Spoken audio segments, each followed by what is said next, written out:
Jeg vil nu gerne binde af live-regn, som jeg på flere opfordringer eller nogen, der gerne vil have, jeg ligesom viser, hvordan man egentlig binder den flue. Og det er som sagt en af mine absolutte favoritfluer, og jeg bruger den rigtig meget hele året. Og særligt nu her i den kommende eftersæson, så er den rigtig god at have. Den her flue, det er en flue, som den fynsflue, som en, der hedder Jesper Leif Petersen, har opfundet. Og jeg har ligesom tilføjet lidt af min egen. For eksempel har jeg sat et hugpunkt på, fordi jeg nogle gange synes, at det er dejligt, at fiskene går ud. Så går det lige efter krogen, og det bliver kroget bedre. Jeg binder dem altid på Gamakatsu kroge, og det her det er en størrelse 4. Jeg bruger dem også i størrelse 6, men det er sådan grundreglen. Hovedmaterialet, det er, polartinil, og det er et super materiale, synes jeg, fordi der får man en masse liv. Og det, der ligesom er en af hemmelighederne bag den her flue, er, at der både er noget kunstmateriale, altså polartinil, og så er der det naturlige hakkel, altså som er grislig hakkel.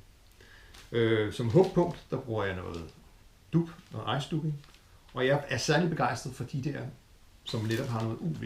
Det har både den her polartinil, og det har UV'en også. Det er også i hugpunkt, i dubbingmateriale.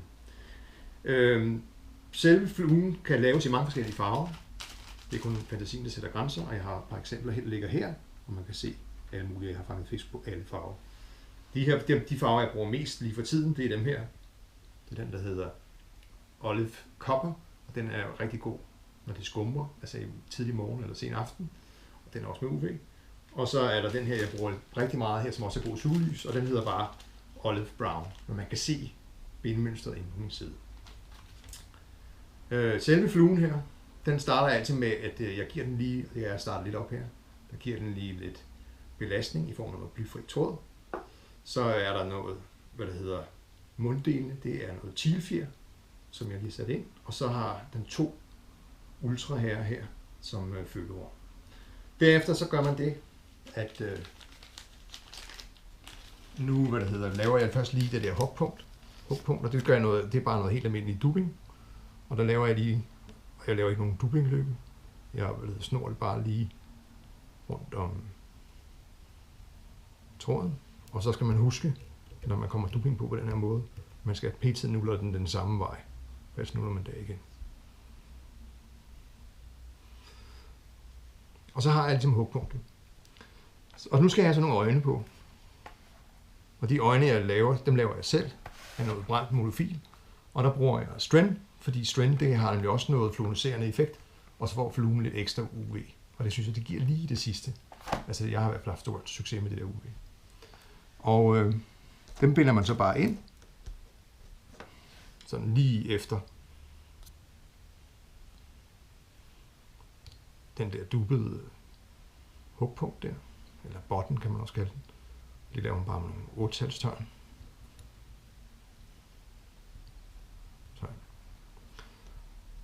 Og så har man faktisk øjnene på. Og så gør ikke noget, de er lidt lange, fordi så kan man faktisk også lade den svæve lidt. Og selvom den er belastet foran med blytråden, så svæver den lidt i vandet. Det kan nogle gange være rigtig godt. Og så tager jeg så min hakkelfjer, grizzly hakkelfjer helt almindelig, binder den ind lige foran hugpunktet. Eller botten.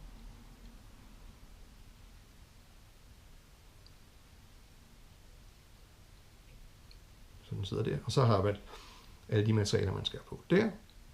Og så det sidste materiale, man egentlig skal have gang i, det er polartinellen. Og det er den, der hedder UV Olive Brown, den her. Og den binder jeg så også ind lige bag ved øjnene.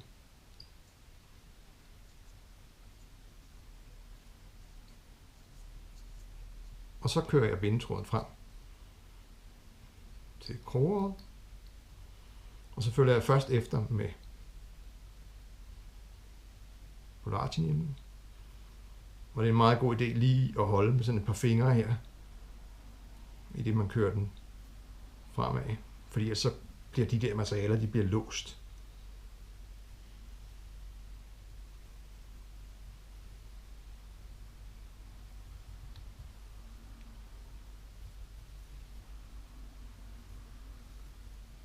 Så man lige fugter sine fingre og trækker materialerne bagud.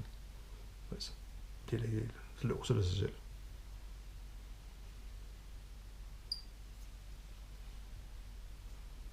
Og så har man ligesom lavet kroppen meget enkelt. I stedet for, at der er noget, der skal dubbes og alt muligt andet. Sådan. Og så følger man så efter med hakkefjeren.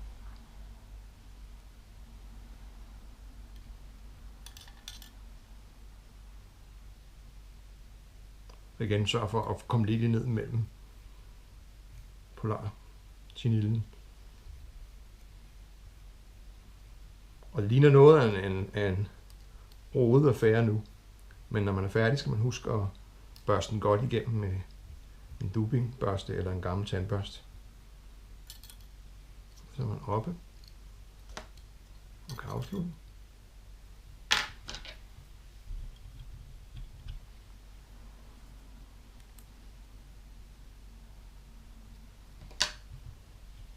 Klip af. Så holder man lige igen. God idé lige at få fingrene og holde tilbage.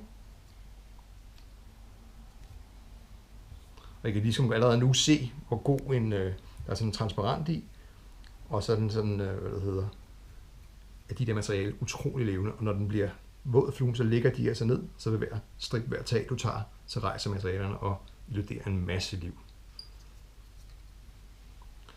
Og så skal jeg bare lige lave en whip finisher, og så er vi faktisk færdige. Så det er jo en forholdsvis simpel fluebinde, men den er meget, meget effektiv. Og særligt om foråret, men også her om efteråret, så skal I holde godt fast i jeres fiskestang, fordi de hugger nogle gange rigtig hårdt på den her, for de tror virkelig, det er en reje. Og fordelen ved det her UV, det er, der er jo altid UV løs. Og selv i skumringen, både tidlig morgen, men også om aftenen der, er der masser af UV-lys faktisk. Og så de her fluer med UV, de lyser nærmest op for havren, så de skiller sig lidt ud fra de andre fødevarer. Der var de mere synlige. Det var så Alive Vine, super effektiv flue, knækkebræk.